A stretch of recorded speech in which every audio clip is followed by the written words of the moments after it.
கர்த்தருடைய பரிசுத்த நாமத்திற்கு மகிமை உண்டாவதாக. இந்த நாளிலும் நாம் ஏற்கனவே கர்த்தராகிய இயேசு கிறிஸ்து சிலுவையில் பேசின 4 வார்த்தைகளை நாம் தியானித்திருக்கிறோம். இன்று 5-6 வார்த்தைகளை நாம் தியானிக்க போகிறோம். ஏற்கனவே நம்முடைய யூடியூப் சேனலில் தனித்தனியாக இந்த வார்த்தைகளை குறித்து நம்ம தியானித்திருக்கிறோம். நீங்கள் கேட்டு பயனடையும்படியாக உங்களை அன்போடு கேட்டுக்கொள்கிறேன். இந்த நாளிலும் யோவான் 19ஆம் அதிகாரம் 28-29 வார்த்தைகளை நம்ம தியானிக்கலாம். அதன் பின்பு எல்லாம் முடிந்தது என்று இயேசு அறிந்து வேத வாக்கியம் நிறைவேறத்தக்கதாய் தாகமாயிருக்கிறேன் என்றார். காடி நிறைந்த பாத்திரம் அங்கே வைக்கப்பட்டிருந்தது. அவர்கள் கடற்காளானை காடியிலே தோய்த்து ஈசோப்பு தண்டில் மாட்டி அவர் வாயினிடத்து நீட்டி கொடுத்தார்கள் என்று சொல்லி வாசிக்கிறோம். இந்த வார்த்தையை தாகமாயிருக்கிறேன் என்று சொல்லி நாம் 5வது வார்த்தையாய் தியானிக்கலாம். தாகமாயிருக்கிறேன் என்று சொல்லி நம்முடைய கர்த்தராகிய இயேசு கிறிஸ்து சிலுவையிலே சொல்கிறார். எந்த தாகத்தை குறித்து என்று சொல்லி நாம் வாசிப்பதற்கு முன்பாக அதற்கு முந்தின வசனம், வேத வாக்கியம் நிறைவேறத்தக்கதாக நான் தாகமாயிருக்கிறேன் என்று சொன்னார். வேத வாக்கியம் நிறைவேறத்தக்கதாக என்று சொன்னால், நம்முடைய கர்த்தராகிய இயேசு கிறிஸ்து பிறப்பதற்கு 600 வருடத்திற்கு முன்பாகவே ஏசாயா தீர்க்கதரிசி புஸ்தகத்திலே இயேசு கிறிஸ்துவை குறித்து அநேக காரியங்கள் எழுதப்பட்டிருக்கிறது. சங்கீத புஸ்தகத்திலே தாவீது 22ஆம் அதிகாரத்திலே சங்கீத புஸ்தகத்தில் எழுதியிருக்கிறது. யோசேப்பு 1000 ஆண்டுகளுக்கு முன்பாகவே யோபு அவருடைய புஸ்தகத்திலே நம்முடைய கர்த்தராகிய இயேசு கிறிஸ்துவை குறித்து எழுதியிருக்கிறார். இயேசு கிறிஸ்துவை குறித்து இந்த வேதத்தில் எழுதப்பட்ட அந்த வேத வாக்கியங்கள் நிறைவேறத்தக்கவாய் தாகமாயிருக்கிறேன் என்று சொல்கிறார் என்று சொல்லி நம்ம பார்க்கிறோம். பாருங்கள், நம்முடைய கர்த்தராகிய இயேசு கிறிஸ்துவை பற்றிதான காரியங்கள், அவருடைய பிறப்பு, அவருடைய இறப்பு, அவருடைய வளர்ப்பு, அவருடைய உயிர்த்தெழுதல், அவருடைய மரணம், அவர் உலகத்தில் இருக்கும்போது எப்படிப்பட்ட காரியங்களை செய்தார், நன்மைகளை செய்தார், உயிரோடு எழுப்புவார், அவர் மீண்டும் வருவார் என்று குறித்தெல்லாம் வேதத்தில் அநேக காரியங்கள் எழுதப்பட்டிருக்கிறது. அவரை பற்றி எழுதின அநேக காரியங்கள் அங்கே முடிந்திருக்கிறது. இப்பொழுது கூட சிலுவையிலே அவருடைய தாகம் சங்கீதம் 22ஆம் அதிகாரத்தில் சொல்லப்பட்டிருக்கிறது போல அந்த வேத வாக்கியம் நிறைவேறத்தக்கவாய் நான் தாகமாயிருக்கிறேன் என்று சொல்கிறார். பாருங்கள், எல்லா வேத வாக்கியமும் கர்த்தராகிய இயேசு கிறிஸ்துவை குறித்து பேசின அந்த வேத வாக்கியங்களெல்லாம் முடிந்து விட்டது என்று சொல்லி நம்ம பார்க்கிறோம். தாகம் என்று சொல்கிறார். இந்த உலகத்திலே ஒருவேளை சிலுவையிலே அவர் ரொம்ப பாடுகளை அனுபவித்தபடினாலே உடல் சோர்வினாலும் கூட நான் தாகமாக இருக்கிறேன் என்று சொல்லி அவர் சொல்லலாம். ஆனால் அங்கே சொல்லப்பட்ட அந்த தாகம் ஒரு தாகமாக இருந்தாலும் உண்மையாகவே அவருடைய தாகம் என்ன என்று சொன்னால், வேத வாக்கியம் நிறைவேறத்தக்கவாய் நான் தாகமாயிருக்கிறேன் என்று சொன்னார் என்று சொல்லி அங்கே எழுதப்பட்டிருக்கிறது. நான் வேதனைப்பட்டதனாலே, நான் பாடுகள் அடைந்தனாலே நான் தாகமாயிருக்கிறேன் என்று சொல்லி வேதம் எழுதப்படவில்லை. இதை நம்ம நன்கு கவனித்து கொள்ள வேண்டும். வேத வாக்கியத்திலே அவருடைய தாகம் என்ன, வேதத்திலே அவருடைய தாகம் என்ன, இந்த உலகிலே கர்த்தராகிய இயேசு கிறிஸ்து ஏன் வந்தார், ஒருவரும் கெட்டு போகாமல் எல்லோரும் நித்திய ஜீவனை அடைய வேண்டும் என்று இந்த உலகிற்கு வந்து தன்னுடைய ஜீவனையே கொடுத்தார். பாருங்கள், எருசலேமை பார்த்து அவர் கண்ணீர் வடித்தார், ஜனங்களை பார்த்து அவர் கண்ணீர் வடித்தார் என்று சொல்லி நாம் பார்க்கிறோம். எதற்காக என்று சொன்னால், இந்த எல்லா மனுஷர்களுக்கு தானே நான் இந்த உலகத்திற்கு வந்தேன், இந்த எல்லா உலகத்தில் ஒருவரும் கெட்டு போகாமல் எல்லோரும் பரலோகத்துக்கு வர வேண்டும் என்று சொல்லிதானே நான் உலகத்திற்கு வந்தேன். எல்லோரும் கர்த்தராகிய இயேசு கிறிஸ்துவை அறிய வேண்டும் என்று சொல்லிதானே அந்த பாடுகளை நான் சகித்தேன். எல்லோரும் கர்த்தராகிய இயேசு கிறிஸ்துவின் வார்த்தைகளை பின்பற்றி நடக்க வேண்டும் என்பதற்காகத்தானே நான் உலகிற்கு வந்தேன். உலகத்திலே சத்துருவானவன் செய்கிற காரியங்களிலிருந்து ஜனங்கள் தப்பித்து கொள்ள வேண்டும், பாவத்தில் சிக்கிக்கொள்ளக்கூடாது. இந்த உலகத்திலிருந்து நாம் மரித்து போனால் பரலோக ராஜ்யத்தில் ஒரு வாழ்வுண்டு. அந்த வாழ்வுக்கு நம்முடைய பிள்ளைகள் வந்தடைய வேண்டும். அதற்கு ஒருவர் மரிக்க வேண்டும். மனுஷனுடைய பாவத்தையெல்லாம் அவர் சுமக்க வேண்டும். அவர் அவமானப்பட வேண்டும். அவர் நிந்திக்கப்பட வேண்டும் என்று சொல்கிற அந்த காரியத்தை ஏற்றுக்கொண்டு, மனிதர்களுக்காகத்தானே நான் இந்த உலகத்திற்கு வந்தேன், ஆனால் இத்தனை பாடுகளையும் நான் அவர்களுக்காகத்தானே பட்டேன், ஆனாலும் அவர்கள் என்னை அறியவில்லையே என்கிற ஒரு ஏக்கம். எல்லாம் நான் அவங்களுக்கு தான் செய்தேன். மனிதர்களுக்காகத்தான் இந்த உலகத்திற்கு வந்தேன். மனிதர்களுக்காகத்தான் நான் உலகத்தில் வந்து மறிக்கிறேன். மனிதர்களுக்காகத்தான் அவமானத்தை அடைகிறேன்.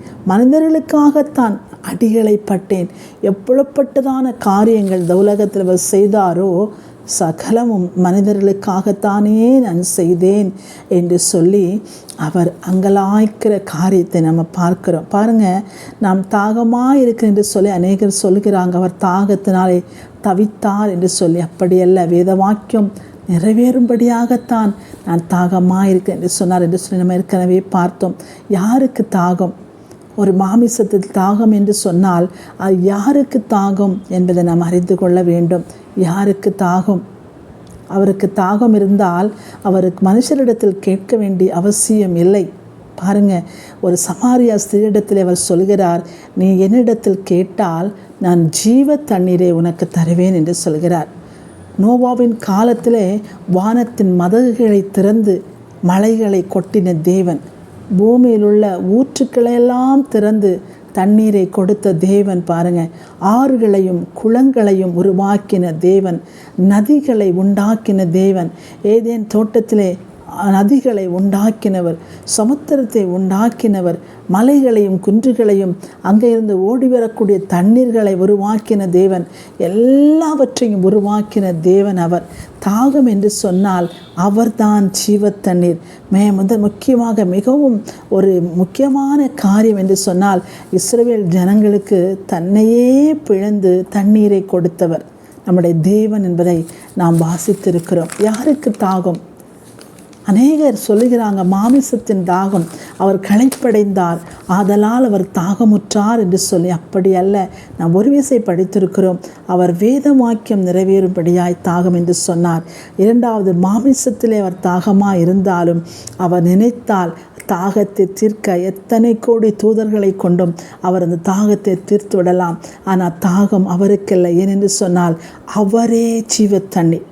அவரே கண்மலையை பிளந்து ஜனங்களுக்கு, இத்தனை லட்சம் மக்களுக்கு தண்ணீரை கொடுத்த ஒரு நீரூற்று. ஆறுகளை, குளங்களை, மலைகளை, குன்றுகளை, ஏரிகளை உருவாக்கி ஜனங்களை தண்ணீரை கொடுத்து வாழ வைத்த ஜீவ தண்ணீர் என்று சொல்லி நாம் பார்க்கிறோம். நம்முடைய தேவன் ஆகிய கர்த்தர் பாருங்கள், தாகத்தினாலே அல்ல, அவருடைய தாகமெல்லாம் உங்களுக்காகத்தானே நான் வந்தேன், நீங்கள் பரலோகத்துக்கு வர வேண்டும் என்று சொல்லித்தானே நான் வந்தேன், உங்களுக்காகத்தானே நான் ஜீவனை கொடுத்தேன், உங்களுக்காகத்தானே நான் சகல அவமானங்களை ஏற்றுக்கொண்டேன். நீங்கள் நரகத்தில் போய்விடக்கூடாது, பரலோக ராஜ்யத்திற்கு வர வேண்டும் என்று சொல்லி உங்களுக்காகத்தானே நான் இத்தனை பாடுகளையும் சகித்தேன்.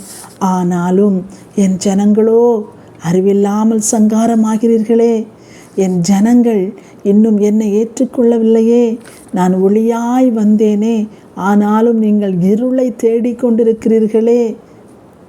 ஆடுதன் எஜமானனையும் கழுதைதன் முன்னிடையும் அறியும் என் ஜனங்கள் அறிவில்லாமல் இருக்கிறார்களே என்று சொல்லி நம்முடைய கர்த்தராகிய இயேசு கிறிஸ்து அங்கலாய்க்கிறார். பாருங்கள், அந்த அங்கலாய்ப்பு தான் தாகத்தை அவருக்கு கொடுக்கிறது. உலகத்தில் அவர் இருக்கும்போது சமாரியா ஸ்திரீயிடத்தில் கடந்து செல்கிறார். அவளிடத்தில் போய் ஒரே ஒரு வார்த்தை தான் சொன்னாள், உனக்கு இப்பொழுது இருக்கிறனோ உன்னுடைய கணவன் அல்ல. அவங்களுக்குள்ள சம்பாஷணை நடக்கும்போது சொல்கிறாரு, இப்போது உன்னோடு இருக்கிறவனும் உன் கணவன் அல்ல. இந்த ஒரு வார்த்தை தான் அவர் சொன்னார்.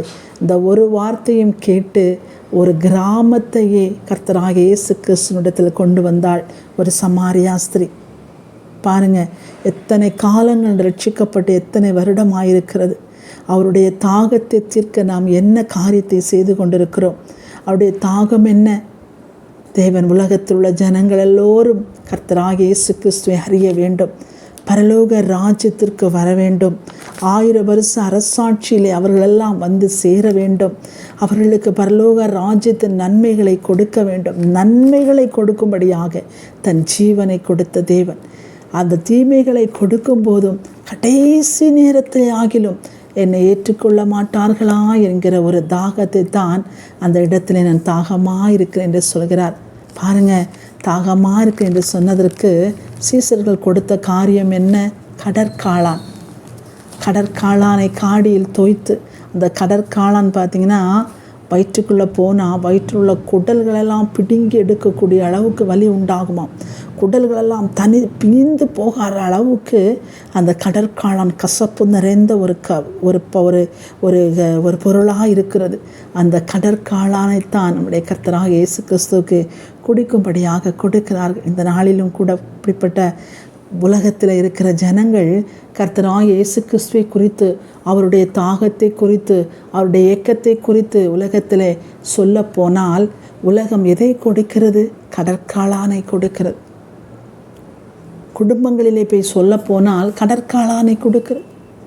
தேசத்திற்குள்ளே போனால் அவர்களை அடித்து மிதித்து கொலை செய்து அநியாயம் செய்து இப்படிப்பட்டதான வாழ்க்கை தான் இந்த உலகத்தில் நடந்து கொண்டிருக்கிறது பாருங்கள்.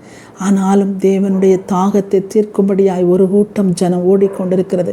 நீங்களும் நானும் தேவனுடைய தாகம் தீர்க்கிறவர்களாய் அவரது சீக்கிரத்தில் வரப்போகிறார்.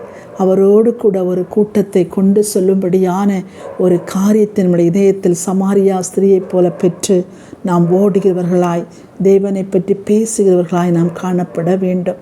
நமக்கு கடற்காளானை கொடுக்கட்டும், அவமானம் என்கிற கடற்காளானை கொடுக்கட்டும், குடும்பத்திலே கொடுக்கட்டும், தேசத்திலே கொடுக்கட்டும், எல்லா இடங்களிலே கொடுக்கட்டும்.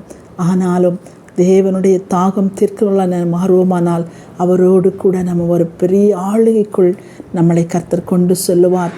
மகிமையுள்ள ஒரு வாழ்க்கையை நாம் காண முடியும்.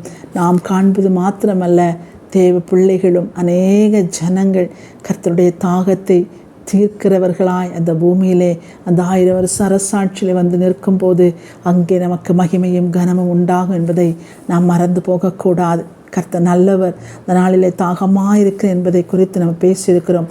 எது தாகம் என்பதை நீங்கள் அறிந்து நம்முடைய வாழ்க்கையில் சமாரியாசிரியைப் போல அவருடைய தாகத்தை தீர்க்கிறவர்களாய் தேவனுக்கு முன்பாக ஜனங்களை ரட்சிப்பின் பாதை நடத்த வேண்டும்.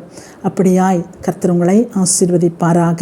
நம்முடைய 6வது வார்த்தை முடிந்தது என்று சொல்லி நாம் அதே யோவான் 19ஆம் அதிகாரம் 30ஆம் வசனத்தில் வாசிக்கிறோம். இயேசு காடியை வாங்கின பின்பு முடிந்தது என்று சொல்லி தலையை சாய்த்து ஆவியை ஒப்பு கொடுத்தார் என்று சொல்லி வாசிக்கிறோம். அதில் 6வது வார்த்தை பார்த்திங்கன்னா முடிந்தது என்று சொல்லி நம்ம வாசிக்கிறோம். எது முடிந்து போயிற்று? எதை முடித்து விட்டார்? நம்முடைய கர்த்தராகிய இயேசு கிறிஸ்து பூமியிலே வந்து அவர் செய்ய வேண்டிய சகல காரியத்தை முடித்து விட்டார் என்று சொல்லி இந்த வேத வசனத்தில் நம்ம விளக்கமாய் நம்முடைய யூடியூப் சேனல்களில் நம்ம பேசியிருக்கிறோம். முடித்து விட்டார். அவர் பூமியில் எதற்காக வந்தாரோ அதை அவர் முடித்தார் என்று சொல்லி நம்ம பார்க்கிறோம். பாருங்கள், எதை முடித்தார்? ரட்சிப்பின் நோக்கத்தை, இந்த பூமியிலே ஜனங்கள் ரட்சிக்கப்பட வேண்டும் என்ற நோக்கத்தை அநேகருக்கு கொடுத்து அந்த திட்டத்தை அவர் முடித்திருக்கிறார். பிதாவின் சித்தத்தை அவர் செய்து முடித்திருக்கிறார். பாருங்க, நியாயப்பிரமாணத்தில் உண்டான சகல காரியங்களை முடித்திருக்கிறார். பாருங்க, பிசாசின் கிரியைகளை அவர் முடித்திருக்கிறார் என்று சொல்லி நம்ம பார்க்கிறோம். அப்படி அநேக காரியங்களை நாம் வேதத்தில் பார்க்கலாம். முடித்து விட்டார். உலகத்திற்கு ஏன் வந்தார்? பிசாசின் கிரியைகளை அழிக்கும்படியே தேவகுமாரன் வெளிப்பட்டார் என்று சொல்லி நாம் பார்க்கிறோம். இந்த தேவகுமாரன் வந்து இந்த பூமியிலே இருக்கிற மனிதர்களை பரலோக ராஜ்யத்திற்கு கொண்டு போக, பரலோக ராஜ்யத்தில் வந்து சேர சத்துரு விடமாட்டான் என்று சொல்லி அறிந்தவராய் அவர் இந்த பூமிக்கு வந்து அவருடைய சிலுவை பாடுகளினாலே பிசாசின் கிரியைகளை அழித்து விட்டார் என்று சொல்லி பார்க்கிறோம். நம்முடைய கர்த்தராகிய இயேசு கிறிஸ்து எத்தனை பாடுகளையும் பட்டு நமக்காக ஜீவனை கொடுத்து பிசாசின் கிரியைகளை அழித்து விட்டார். சகலவற்றையும் அவர் முடித்து விட்டார். ஆனால் இப்பொழுது நாம் கேட்க வேண்டிய கேள்வி என்ன என்று சொன்னால், அந்த பிசாசின் கிரியைகள் அழிந்திருக்கிறதா என்பதை நாம் அறிந்து கொள்ள வேண்டும். நம்ம அதை அறிய வேண்டும். இன்றும் கர்த்தராகிய இயேசு கிறிஸ்து சிலுவையில் வந்து மரித்து ஜீவனை கொடுத்த பின்பும் பிசாசின் கிரியைகள் பூமியிலே இருக்கிறதே. அப்பொழுது எதை அவர் முடித்தார் என்று சொல்லி நாம் யோசிக்கலாம். அதே பாடுகள். சத்துரு இந்த பூமியிலே இன்னும் இருக்கிறான். சத்துரு இந்த பூமியிலே அநேகரை வேதனைப்படுத்துகிறான், துன்பப்படுத்துகிறான், பாவத்திற்கு உட்படுத்துகிறான். சத்துருடைய கிரியைகளை அழிக்கும்படியாக தேவகுமாரன் வந்தாரே, ஆனால் அவனுடைய கிரியைகள் அழிந்திருக்கிறதா? அவர் சிலுவையிலே ஜெயித்தார் என்று சொல்லி பார்க்கிறோமே. அந்த கிரியைகள் முடிந்திருக்கிறதா? தேவ பிள்ளைகளாக இருக்கவர்களுக்கு, ரட்சிக்கப்பட்ட பிள்ளைகளாக இருக்கவர்களுக்காவது முடிந்திருக்கிறதா? ரட்சிக்கப்பட்ட பிள்ளைகள் தான் மற்றவர்களை காட்டிலும் அதிக துன்பப்படுகிறார்கள். அப்போ எப்படி சத்துருடைய கிரியைகள் அழிக்கப்பட்டது என்று சொல்ல முடியும்? பாருங்கள், முடிந்தது. தேவன் நிச்சயமாகவே தன் ஜீவனை கொடுத்து சத்துருடைய கிரியைகளை அழித்திருக்கிறார். அவருக்கு தெரியும். அவனுடைய சிலுவையிலே வாசிக்கிறோம், அவருடைய தலையை அவன் நசுக்கினார் என்று சொல்லி நம்ம வாசிக்கிறோம். அவனுடைய தலையை கர்த்தராகிய இயேசு கிறிஸ்து நசுக்கினார். ஆனால் முற்றிலுமாய் அவன் அழிக்கப்படவில்லை என்பதை வேதம் நமக்கு சொல்கிறது.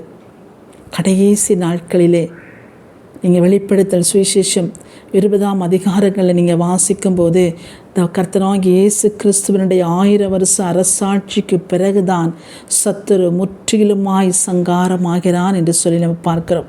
ஆனால் இப்பொழுது இயேசு கிறிஸ்து உலகிற்கு வந்து மரித்து போன பிறகு, மரித்து உயிர்த்தெழுந்து கடந்து போன பிறகும் பிசாசின் கிரியைகள் இருக்கிறது. ஆனால் அவைகளிலிருந்து நாம் எப்படி தப்பித்து கொள்ள வேண்டும், அந்த கிரியைகளை நாம் எப்படி முறியடிக்க வேண்டும், அந்த கிரியைகளை இல்லாமல் நாம் எப்படி ஆக்க வேண்டும் என்பதை வேதம் நமக்கு அழகாக எடுத்து சொல்கிறது. எப்படி அவருடைய இரத்தத்தினாலே நாம் அந்த சத்துனுடைய காரியங்களை அழிக்க முடியும். தலையை நசுக்கியிருக்கிறார்.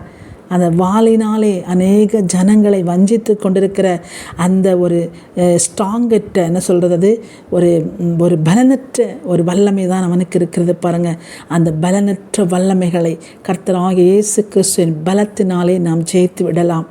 அவருடைய இரத்தம் அதற்காகத்தான் கொடுக்கப்பட்டிருக்கிறது. அவருடைய இரத்தத்தை எடுப்போமானால் சத்துரு நம்முடைய வாசல்களில் பிரவேசிக்க முடியாது. சிலுவையிலே அவருடைய இரத்தத்தை எடுப்போமானால் சத்துரு நம்முடைய கரங்களிலே வர முடியாது. நம்ம பிள்ளைகள் மத்தியிலே, நம்முடைய குடும்பங்கள் மத்தியிலே வர முடியாது. அவருடைய இரத்தத்தினாலே, அவருடைய காலினாலே அவருடைய தலையை நசுக்கி இருக்கிறார்.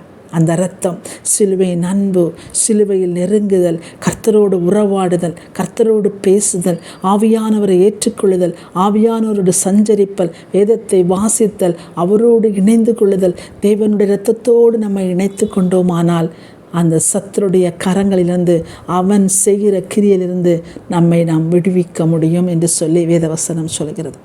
பார்த்திங்கன்னா அதை ஷார்ட்டாக நம்ம எப்படி கண்டுபிடிக்கணும்? இயேசு கிறிஸ்து மரித்து உயிர்த்தெழுந்த பிறகும், சாத்தானின் கிரியைகளை அழித்த பிறகும் பிசாசின் கிரியைகள் பூமியில் இருக்கிறது. அது ஏன் என்ற கொஸ்டினுக்கு தான் இந்த ஆன்சர் வருகிறது. அவர் தலையை நசுக்கினார். பலனற்ற அந்த மற்ற பகுதிகள் பூமியில் அசைவாடி கொண்டிருக்கிறது. அவைகளிலிருந்து நாம் தப்பித்து கொள்ளதான் இயேசு கிறிஸ்துவின் ஜீவன், அவருடைய இரத்தம், அவருடைய வார்த்தை, அவருடைய அபிஷேகம், அவருடைய வல்லமை, அவருடைய பிரசன்னம், அவைகளுக்குள்ளாய் நாம் ஒளிந்து கொண்டோம் என்றால் சத்துருடைய கிரியைகளை நாம் அழித்து விடலாம். ஆனால் முற்றிலுமாய் சத்துரு கடைசி நாட்களிலே 1000 வருஷ அரசாட்சிக்கு பிறகு தான் அவன் அழிக்கப்படுகிறான்.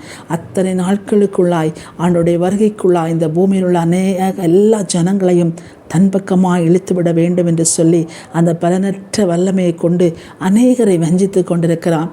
நாம் ஞானம் நிறைந்தவர்களாய் பலனுள்ள தேவனோடு இணைந்து கொண்டு அவர் நமக்காக பெற்ற வெற்றியை பேசும்போது, சத்துருக்கு ஆப்போசிட் பண்ணும்போது, அவன் சத்துருவோடு கூட தேவனுடைய வார்த்தைகளை எதிர்க்கும் போது அவன் நம்மளை விட்டு ஓடி போவான். பிசாசின் கிரியைகள் அழிந்து போகும்.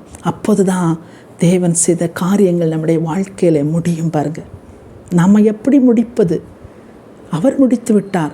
நாம் எப்படி முடிப்பது?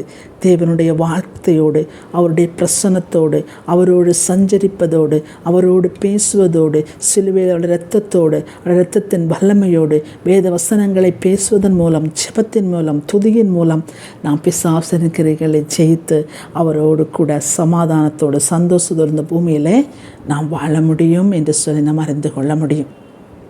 கர்த்தராகிய தெய்வத்தின் பிள்ளைகளாக இருக்க நாம் இனி ஒரு நாட்களிலே நாம் அறிந்து கொள்ள வேண்டியது என்று சொன்னால், எல்லா காரியங்களுக்கும் கர்த்தர் நம்ம வேதத்தில் அநேக ரகசியங்கள் இருக்கிறது, அநேக வசனங்கள் இருக்கிறது. அவைகளை எடுத்து நீங்கள் சத்துருக்கு எதிராக போராடும்போது, சத்துருக்கு எதிராக பேசும்போது, நம்மளை அழிக்க வருகிற பிசாசின் பலனற்ற அந்த கிரியைகளுக்கு எதிர்க்கும் போது அவன் நம்மளை விட்டு ஓடி போவான். ஏனென்று சொன்னால் நம்முடைய கர்த்தராகிய இயேசு கிறிஸ்து சிலுவையிலே அதை செய்து முடித்திருக்கிறார் என்பதை நாம் அறிந்து அந்த காரியத்தை நாமும் செய்யும்போது நம்முடைய வாழ்க்கையில் இருக்கிற எல்லா சாத்தானுடைய கிரியைகளும் முடிந்துவிடும்.